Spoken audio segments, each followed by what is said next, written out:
রিপোর্টে হরিয়ানাতে মোট 1000 জনকে জিজ্ঞাসাবাদের জন্য হরিয়ানা পুলিশ ডিটেইন করেছিল। সবাই বাংলায় কথা বলে, তার মধ্যে 915 জন বেরিয়েছে বাংলাতে কথা বলা বাংলাদেশি মুসলমান।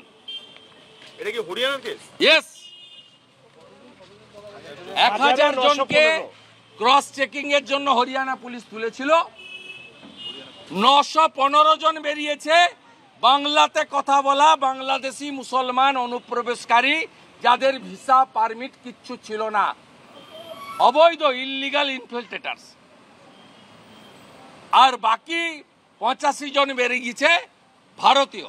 সেই ভারতীয়দের সঙ্গে তারা ভালো ব্যবহার করেছে এবং তারা হরিয়ানাতে কর্মক্ষেত্রে আছে। তাই আপনাকে আমরা 5000 টাকা চাঁদা তুলে দেব, আপনি বাংলাটা দয়া করে ছাড়ুন। পিসিমণি, আপনি বাংলা ছাড়ুন, বাংলাকে বাঁচান। আমরা সবাই আপনাকে 5000 টাকা করে